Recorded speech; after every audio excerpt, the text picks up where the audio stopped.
What's up, creeps, and welcome to a special episode of the Epic Film Guys podcast. I am once again joined by none other than the god of podcasting himself to discuss this topic. Welcome back to the show, LoySauce. Thank you, Justin. I'm happy to be here. Well, and that's right. I'm Justin. I'm your host of the Epic Film Guys on this episode. And back in December, we released an episode that we originally had for only our Patreon members. Last summer, LoySauce and myself attended the Tribeca Film Festival for the premiere of the untitled Tim Burton docuseries directed by Tara Wood. Still untitled, by the way. Still untitled.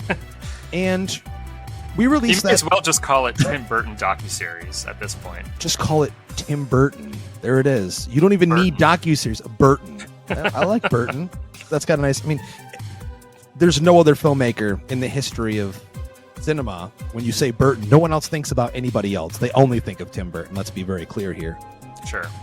But we released that episode in December just as a special, like an added bonus for your Christmas stocking.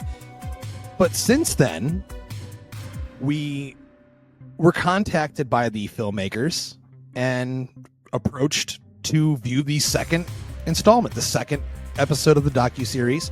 We only got to see part one, LoySauce, at the premiere, which we walked away extremely excited. Sure. We also had that story in that episode where we talked about the swanky after party. So if you want to hear about that, that was probably the coolest, most exquisite post-screening event I've ever attended, probably. It was pretty cool. Pretty cool? Pretty cool. Yeah. So the opportunity arose recently to see the second episode. We were both head over heels excited, of course. And this past week, there was the Media Blitz promotion, if you will, because the documentary series has yet to find a distributor. Can you fucking believe that this has not been picked up yet? It seems like a given that any streaming service, no matter who it is, would benefit off grabbing this thing. Well, yes and no. I mean, I think the idea of the Media Blitz was to put it into the public consciousness. I think it's only a matter of time. I really don't know like where it'll end up, if it'll be on a streaming service or if it'll, I don't know. It honestly, it could be like self-distributed. It reminded me kind of those like Icons Unearthed series too. So like that it could be like released in that kind of format. I don't know. There's so much that you can. Yeah, I mean those are on Vice. I think I'm pretty sure they released those on Amazon Prime. I know like Icons Unearthed Batman. They have Blu-ray releases. They do. They do. I saw that they did. I was going to buy the Batman one. The Spider-Man one is also good. Not to get off subject or anything, but if you release the Tim Burton docuseries on a Blu-ray set, that's it money, will sell. Money in the bank. Yeah, it will sell. Very. What I very, imagine very though is that something like this would be perfect for Netflix or Max or I think, dude, Max especially, because when you look on there and you'll see the Warner Brothers Tim Burton films already listed when you're scrolling through and you see Tim Burton docuseries, I think it's an instant click for not only Tim Burton fans, but especially anyone that just likes movies. I think that's the standout thing with this docuseries that we've seen the first two episodes of, is that this is accessible for everybody, especially people that love movies. It's just, it's one of those things. It's an easy watch. You don't have to know his entire filmography. And it's actually maybe for some people like novices good that you don't, because it's kind of goes in depth on stuff like we've never seen before. Now, we're not going to go super spoilerish or anything like that. We don't want to ruin the experience for those of you, because this has not been seen by the general public. So this is not necessarily a review in parentheses, they're air quotes, if you will, but just more of a discussion about how we feel about what we've seen so far and what it's covered and what people can expect to see. The first episode that we did, we talked about the movies that it covered, and can you fill them in on what those movies were in episode one? Well, it's the start of his career from like his early like home and student movies, but it really starts with Pee-wee's Big Adventure, and then it continues on through the start of Edward Scissorhands. It doesn't quite get to Edward Scissorhands yet, so you forgot Frankenweenie. God damn it, one of my favorites. Sure. And Vincent and all of those. And Vincent and short and films, of course his Hansel and Gretel short, which they include that, and that's still to this day some of the most terrific shit he's ever done. But we actually got a chance to rewatch that episode as well in preparation for part 2, and made me love the first part even more.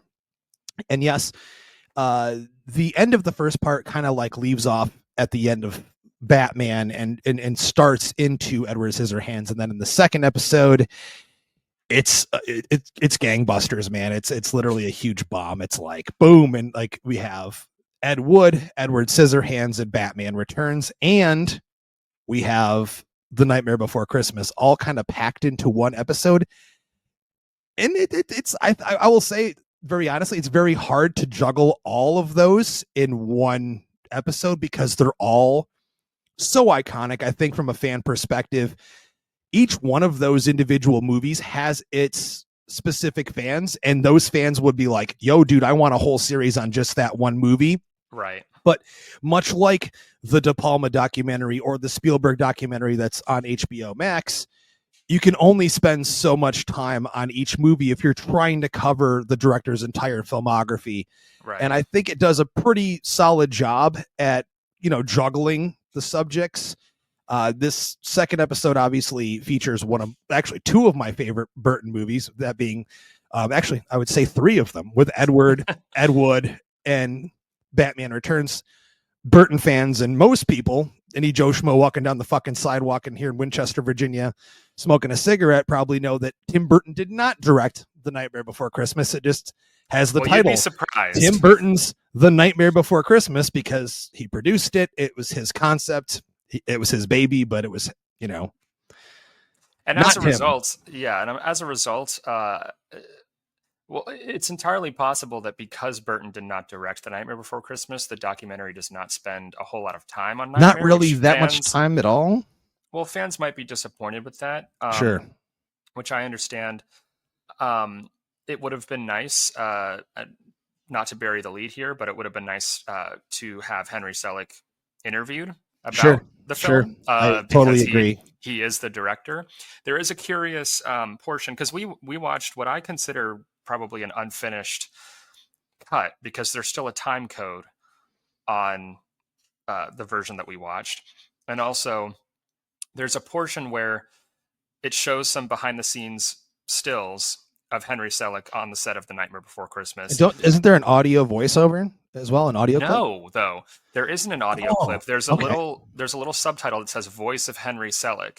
Okay, that's right. That's right. There's no audio, so I imagine that she's going to put in a quote from Henry Selick that's sourced from somewhere, like an archival recording or whatever, of him talking about Nightmare. But that was like, it's a brief moment. I'm sure she wanted to include him somehow, but I don't know what that's going to look like right now, because there was no voiceover. So, I mean, these episodes are still being formed. So, but I do think that she does spend a decent amount of time on each movie being discussed, as you said, or as you alluded to the fact that you really could do a whole documentary in and of itself for each movie. And so as a fan, you kind of privately, quietly hope that they're going to really go in depth with each movie. But you also understand that Tara Wood's a storyteller. So she only has 4 episodes at her disposal, and she's really trying to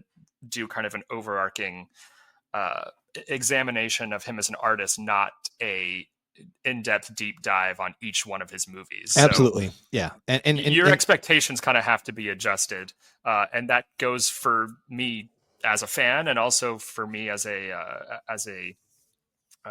fan of documentary films. Like, it's not just, if you're only going into this documentary hoping to hear about like Planet of the Apes, or like, Batman Returns, for example, in this episode, being me, because that one has not been discussed ad nauseum as much as the original, for sure. But there is a give and take here, and there is a sense things that of you hope for self-control you have to have. Sure, right. Absolutely, you have to keep your expectations in check.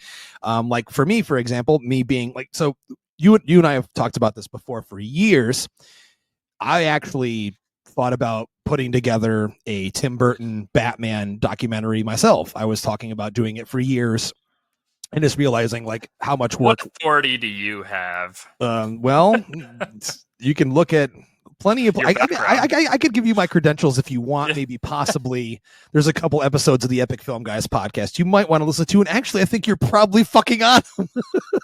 Yeah. But you know, like for example, Michael Keaton talks quite a bit about the first Batman movie, and I loved it. And he said a lot of the same things I've heard him say in other interviews, but it was great to have him included because he's such an integral part of Burton's career. I mean, Beetlejuice being the first huge hit that Michael Keaton had in his career at the end of the 80s after he had a bunch of flops. And it was Burton who brought him into that project. Of course, Batman. But I found it interesting that there's not a single lick of footage of Michael Keaton talking about Batman Returns. We do have Christopher Walken there who talks about it. We do have Danny DeVito there. And we have Daniel Waters who wrote the original script and screenplay for the film. And, you know, he's basically the main focus. I did see, I swear I saw somewhere on the press information that Michelle Pfeiffer was supposed to be, or her name was listed somewhere on the official press information. And then, you know, she wasn't included there. So I'm not sure if they were able to get to her or not, or. That feels like a real missed opportunity. And there are so many factors that go into who's interviewed Absolutely. and who's not in a documentary. There's scheduling, they could have declined to be a part of it. I don't know, the footage might not have been usable, or rights issues or license, whatever. And I would personally prefer them not be included instead of using archival footage. I mean, I know they used a little archival footage for Nicholson for the Joker. He's only ever one time sat down for an on-camera interview regarding playing the Joker in Batman 89. And that was in 2005 for the original Batman anthology DVD set that Warner Brothers put together. So that's all there is in existence. And obviously Nicholson right now is not doing anything. So I wouldn't expect that. So that seemed like, okay, like I'm cool with that. So I'm glad also in terms of Michelle's involvement that they didn't just grab something and include it for the sake of including it. They used all new interviews from Daniel Waters, Christopher Walken, who's also not talked about the movie since it came out in 1992. So that was a treat to have him included. He does tell a really great story that I hadn't heard before about his character, Max Schreck. Absolutely. Danny DeVito has wonderful, warm, kind things to say about Burton. And he has a really firm understanding of the Penguin character. That's great to hear. Did I ever tell you that when I met him last year and I asked him to sign my vintage Batman Returns Penguin character poster, that he was frustrated with me a little bit, and he did the Penguin voice for me. He was like, "Oh, you got it sideways." You did mention that. I bet that was a treat for you. Absolutely. But what the real missing hole in the whole Batman Returns segment is the lack of Michelle Pfeiffer.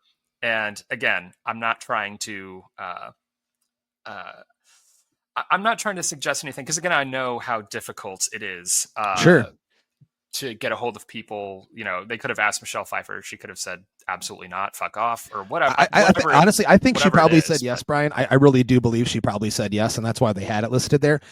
For example, not to start talking autographs or anything, but like over a year ago, she did she agreed to do like a consignment autograph signing. And I put in for it. I said, yeah, I want her autograph. So I paid like, what was it? $600 or something for one of the options. And then she kept pushing it. Like her agents kept pushing it because she couldn't make it the time to get to the place to do the signing. And eventually it was after a year, I had ended up requesting for it to be canceled, because you never know, man. Is it ever going to happen?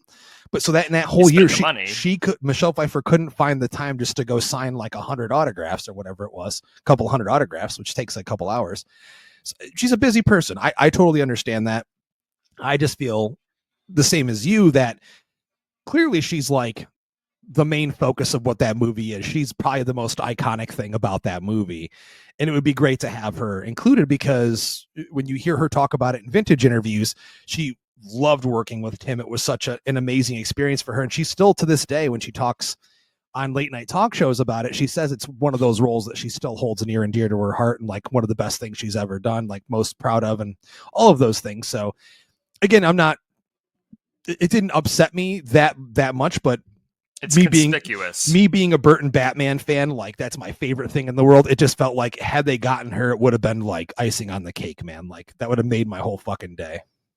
Totally. And, again, it's a huge task getting all of these collaborators and people together as interview subjects, setting up the interviews, all the rest of it.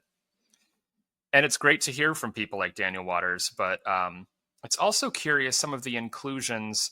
Like, for example, for Edward Scissorhands, Olan Jones is interviewed. Oh, yeah, that's right. And again, she plays Esmeralda in the movie, that creepy organ-playing neighbor who's distrustful of Edward. But out of all the people that you could have interviewed for really any of these movies, I'm just wondering what inspired that choice. Again, I don't know. It's all about who you can get a hold of. Sure. That being said, in this second episode, people like Rick Heinrichs, who's an amazing production designer, Colleen Atwood, who's one of the preeminent costume designers in Hollywood, like Chris Lebenzen, cinematographer, like all these people who are just kind of industry legends, they're interviewed, and it's great to hear from them about their collaborations with Tim. So yeah, I would say in comparison to the first episode, which was kind of front loaded with people like Michael Keaton and Winona Ryder and the rest of them, the interviews seem to be a little bit more uneven in this one, like who they had access to versus the first episode. Yeah, I do agree. Have Michael Keaton comment at all about Batman Returns? That's a curious choice. It is. It could have been intentional. I mean, he's rarely spoken about the second film, and I know to this day there's one interview of him where he claims he never even watched it all the way through. So it's entirely possible. It's just one of those things where he makes offhand remarks about it. Maybe that what he said about it, they couldn't fit it in. It is frustrating. And also, like, being a Burton Batman guy, I know a lot of people have reached out to me and like, hey, are we going to see anything we've never seen before? And to be completely frank, not really. It looks like what they had access to, there's nothing that we haven't seen in terms of like behind the scenes footage for the Batman movies or images or really anything of that nature. I get it. That stuff is hard to come by. Me, myself, having a very large collection of archived photos for Batman. And I think it's also a sense of like who they knew to get a hold of. I would have been happy to lend some photos and point them in the right direction for footage had they needed it, because I know where to find the rarest stuff. But the one great thing I think a lot of people are going to look forward to in terms of the interviews, that's a major positive, is Johnny Depp. He's kind of been out of the public eye in a positive way for a while because of the trial and all of that. And I don't want to bring that up and, have that rear its ugly head in the episode or anything, but he's very, very heartfelt in his interviews. And we get to hear him talk about films like Ed Wood, which, holy shit. I mean, when's the last time we've heard him talk about that? Since it came out, probably, right? Like, when would you get that opportunity? Obviously Edward, I'm sure at every single place he goes in public, someone walks up to him and hands him an Edward Scissorhands thing to be signed. I did find it interesting. Do you remember this? That he refers to Edward Scissorhands as Edward Scissorhand, as in like single hand. He kept saying it. I didn't notice that, but you seem to find that particularly funny. Well, it is because he has hands. He has more than one plural hands. He doesn't have just one fucking. So I thought it was funny. And you could tell, I think he's sober. I'm pretty sure he's sober. At least in the interview he is. I don't know about all the time. He seems to be, but I don't know. I think he's just perpetually soaked in wine. For the rest of his life, probably. I mean, I know after that trial, though, his wine budget obviously isn't what it used to be, so he can't be. Not. But anyways, I did like that's one of your favorite movies, or actually, that's your favorite Burton movie, is it not, Ed Wood? It's in my top 5 favorite movies of all time. So it was really enjoyable for me to hear about just not only how the movie was made, but how Tim viewed Ed Wood as a filmmaker, and how he kind of paralleled Ed Wood in a lot of ways. I mean, I think there was a quote, I forget who exactly said it. It might have been Scott Alexander and Larry Karaszewski, the screenwriters, who were interviewed together, which I thought was really cool. That was really good. I liked that. But they said something about like Tim saying to them something to the effect of like one chromosome difference, and I could have been Ed Wood, you know. So he really obviously viewed himself. I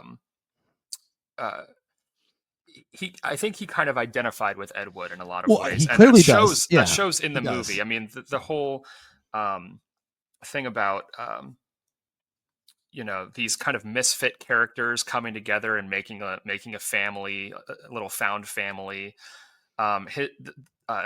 Ed Wood, the character's relationship with Bela Lugosi was very similar to his admiration and his friendship with Vincent Price. So I don't know. There's just a lot that comes through in the interviews that really deepen Ed Wood even more for me. It's one of my favorite movies. Me so too. I think Me too.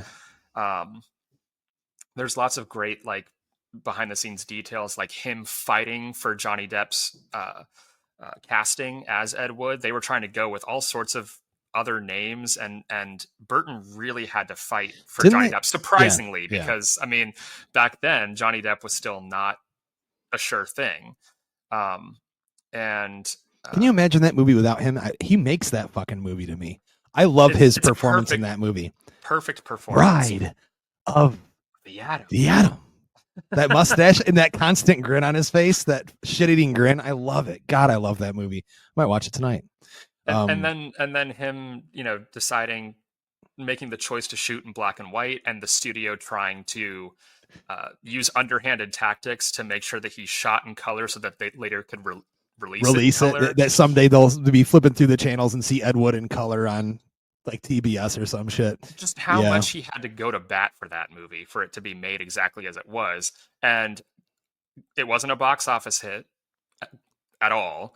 But the fact that he had the creative vision to make the movie exactly his way, and as a result, it's one of the best movies ever.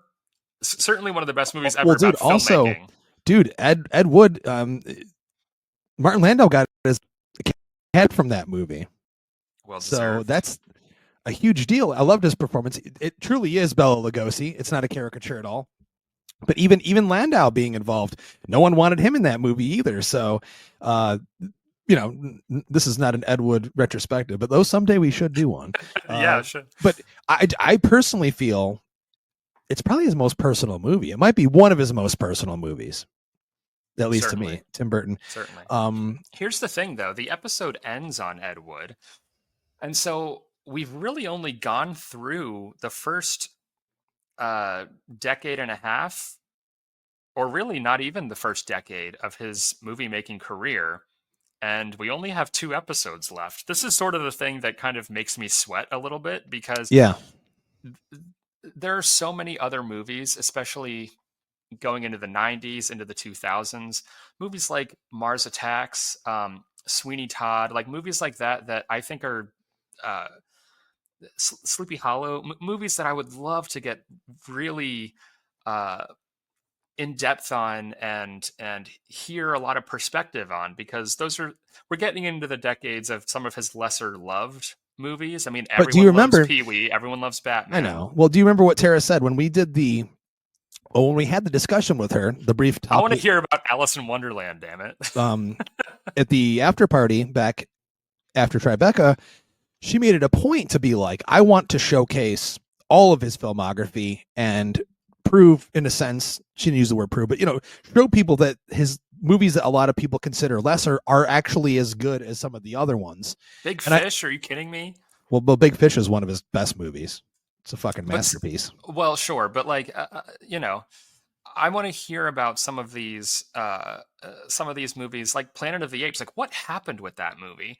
Well, yeah, and also there's already a whole documentary about it. But you know, Superman Lives. I really don't think, based on the cast list, that they're gonna touch on that at all. But you have to remember, might mention it, but I also think Burton just doesn't. I mean, we do know that Burton has approved put his stamp on this documentary He series. did, and he's in. That's the thing. He didn't want to be involved in this documentary at all. He's not interviewed at all for it, but he did actually get interviewed inside of his fucking house, his castle in England, for the Superman Lives documentary. Right. He's actually in it. He's hilarious too. It's one of the best things. If you've never seen it, ladies and gentlemen, The Death of Superman Lives is one of the greatest documentaries ever made on a movie that never got made. And I just think Burton's whole approach and his perspective on it and his attitude is just hilarious to watch him. He's sitting in his big Gothic throne with sunglasses on in his own fucking house. It's just so amazing. And I think the first time he's interviewed in that documentary, The Death of Superman Lives, he's literally asked about, like, what happened, or talk a little bit about you. And his response is like, "Why must you depress me in this way?" It's like he doesn't want to be there, but he agreed to do it, and he's great in the documentary. But it's like, I'm sure he doesn't want all of that dredged up again. It was such a painful and it's not even necessary. It's not even necessary. So that was my point. Like, don't put a lot of time into that because it's already been done, and I'm sure Tara knows that. So it's not necessary. But there is a point to be made regarding post Ed Wood. So Ed Wood came out in '94. Remember, because of Batman Returns and the backlash, he had still been developing a third Batman film. He was also developing a Catwoman solo film. And then after Warner Brothers had the meeting in which he said, like, they kind of politely pushed him aside and said, "Tim, don't you want to make, smaller movies or more personal movies?" He knew the writing was on the wall to go do other stuff. Mars Attacks didn't come out till 1996, so that's 2 years without a Tim Burton movie. And then, of course, between Mars Attacks and Sleepy Hollow, Brian, that's 3 years. And so there's a lull there. There's a period of time where Tim's not focused on just doing a movie a year or... I mean, you could make a documentary all about Tim Burton's unrealized projects. I mean, you could go into, like, Ripley's Believe It or Not, or My the Psychic Girl, or Monster Apocalypse. I mean, there's so many things he was attached to over the years that fell through. Was he not originally supposed to do The Addams Family? I thought he was. The Addams Family, Maleficent. I mean, those movies eventually got made, but not with his, involvement. So I don't know. I mean, I think they're so, and that's the thing too, like, adjusting expectations. And I'm saying this kind of to remind myself, because here's the thing. We watched the first episode of this at Tribeca. No one had ever seen anything from this documentary. It was the premiere. So the fact that, we were only getting the first installment, we were very impressed and enthralled by what we saw. Dude, I fucking cried. Yeah. And so it's one of those, I would compare it to, like, seeing a really great movie that just really captures you, and then a sequel comes out. And you're anticipating the sequel. You can't wait for it. You think of the possibilities of the story that they could tell, the direction that it'll go in. And then you watch the second installment with the expectations that you have. And you kind of have to settle and be like, okay, this is the direction they're going. We're only getting up through Ed Wood in this episode, which means the discussion of his post Ed Wood films are going to be a little bit truncated. So you kind of have to talk yourself down a little bit. Does that make sense? I'm not saying that I was necessarily let down or disappointed by the second episode. No, not at all. I think, and this is something I think that Tim Burton fans would love to understand or get a little glimpse into before they see it. Not that they have to hear anything from us, but just our perspective, being both, in my opinion, in the journalistic realm, film critics, and like hardcore Tim Burton fans. Like, dude, my first love in my life was a Tim Burton movie. Like, that's what got me into cinema, and that's why I am literally the person I am today, is because of Tim Burton. So it will be difficult, I think, when you look at his filmography, and I'm looking at it right here. After Ed Wood, you have a lot of movies, and you have 2 episodes. And I don't know what the restrictions were in terms of, like, or what they set out to do. Like, we have to do 4 parts. I think 5 or 6 could have been great. Why not? Again, you have the content, and the thing is, I understand why you wouldn't want to go why you wouldn't want to spend too much time on a movie like Miss Peregrine's Home for Peculiar Children. That's not one of his most beloved films, but for me, I'm curious to hear about that because no one's ever really talked about it. I mean, it came out, it Right. did okay, but we've all heard about uh, Batman. We've all heard about Edward Scissorhands, kind of not ad nauseum, but that ground has been covered. Whereas some of his more recent and again less loved films, I'm just as intrigued to hear about. Just because, again, he's my favorite director. Um, Even if a movie like Alice in Wonderland, I concede, is not a good movie, but what was his creative process like? Why did he make the creative choices he did in that movie? How does he feel about the reaction to it? What is Burton, or at least hearing it from people close to him, how did he feel about the fact that it was $1 billion grossing movie, but it was not really a critical success? What is that? I don't know. I just want to Oh hear no, about it. I know what you want. You really want the deep dive, and like you said yourself I know. earlier on, that's not what this is. And so you're telling other people. You just have to keep telling yourself, and it's something I had Right. to keep telling myself. I'd love to know all those things too. And much to your point earlier, Brian, when you look at even just the released list of cast members and people they were able to talk to for this, I don't see many people popping up. I don't see a Mark Wahlberg in there. Not that I can see. Like, other than Giving one of the worst performances ever in uh, Planet of the Apes. other than Helena, who was listed as his life partner, she's in this and she's great in the segments we've seen so far. Who are you going to get? You don't have Paul Giamatti in there. Like, what can you really do with Yeah. apes? You know what I mean? Like, so if you don't have the people to discuss it, how far can you go? Like, how deep can you dive? That's just the reality of it. So I mean, honestly, I would just, much like some of those other movies that came out, that like I'd love to see a full deep dive documentary on, movies that didn't do that well, like a Planet of the Apes. Because when I watch that movie, of course, I'm like, every time I watch it, I want to like it. And I saw it in theaters opening night. That I've almost every single Tim Burton movie. Actually, I think every single Tim Burton movie, if I look at his filmography, I've seen opening night in theaters. That's true. When I'm looking at the list right here, I think maybe actually Big Eyes was the only one that I didn't. So I'm telling the truth here. Scout's honor. But you know what I mean? Like, so there could be more, but Right. I'm just happy this thing exists. And from what we've seen so far, I think a lot of fans are going to be very pleased. I think There's still a lot to be excited by. and the thing that it does the best, before I didn't mean to cut you off there, LoySauce, That's all right. is that it captures Tim, I think. Yes. And that's what it really needs to do. I referred to like the De Palma doc or the Spielberg doc. Those are documentaries where you have the filmmakers themselves involved and sitting there talking about the movies they made and their perspective now in retrospect, without having that with Tim, because he did not want to do that. And we know he's always been a visual guy and not like a verbal guy. I mean, Winona has a great story about that in the documentary that I just loved. It was hilarious. He'll just say random things. And she's like, he didn't say what he meant, but I knew what he meant, so I knew what to do. Right. It makes sense not to have him speaking. I've seen all the other interviews he's done. I've actually watched probably every single interview, every press interview he's ever done for every movie he's ever done, just because I'm kind of fucking obsessive like that. I don't need that. I just need them to nail Tim, and they've nailed Tim. So I'm just looking forward to seeing how they capture post Ed Wood Tim, Mars Attacks Tim, Planet of the Apes Tim, Dark Shadows Tim, Beetlejuice Tim, Sleepy Hollow Tim, all that Dumbo stuff. Tim. Oh, Dumbo Tim. Yes. But any final thoughts before we wrap this up? Sorry, my dog is barking. That's okay. Is that Frankenweenie over there? It's Sparky. Sparky.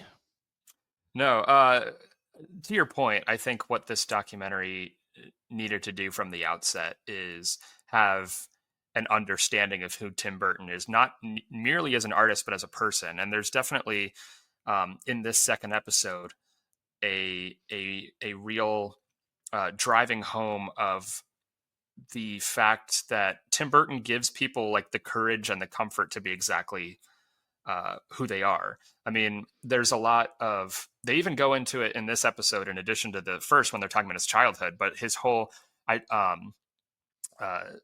kind of self-identification with Frankenstein, that kind of misunderstood monster, feeling misunderstood, feeling isolated,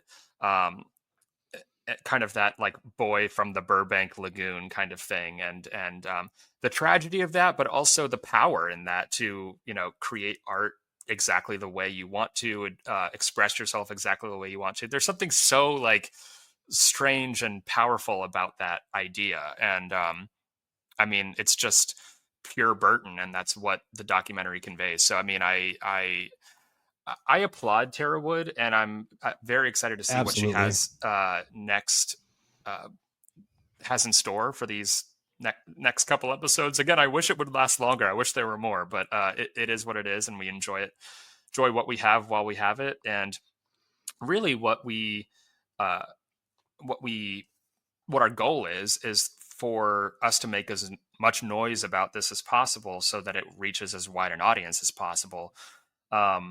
Because people should see it. Absolutely. People need to see it. And if you have not even seen the trailer yet, we've obviously posted it to our social media, but it's on YouTube.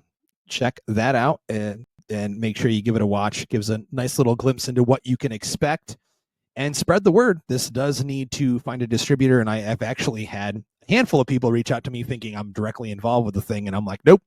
You'll have to reach out to the production company themselves if interested. But yes, if you know anyone interested, let them know to contact the actual production company themselves. All that information is available online, of course. But that's just a little sneak peek into part 2 of the still untitled Tim Burton docuseries. I'm sure, LoySauce, that when we get to see eventually, maybe when it comes out, or maybe we'll get another sneak peek, who knows, of part 3 and part 4, we'll be sure to report on that as well. We know a lot of people are super excited to see this thing, and rightly so. It's got so much in store for fans, and like I said, everybody out there is going to enjoy this thing. So that's it for this episode of the Epic Film Guys podcast. If this is your first time listening, thanks for checking us out. If you're a long time listener, we absolutely adore you. Thanks for sticking with us here. We are available on every podcast platform, and of course on social media at Epic Film Guys, everywhere you can find anybody. We're fucking everywhere. And thanks again, literally, to Tara Wood and the whole crew and everybody involved with making that documentary, not only for making it and bringing, you know, making fans' dreams come true in that sense, but for them letting us have an early look at this thing. Us going to Tribeca last year, driving all the way there was such a huge adventure for us, and such a big deal for us to see. And then for them to connect with us again after the fact just really meant a lot to us. So thanks again for that. And until next time, I'm Justin. LoySauce, thanks once again for joining us on the Epic Film Guys. You're the man. Thanks again, man. Seriously. Thank you. It's always a joy. Yeah. So until next time, we'd like to ask you to keep it creepy.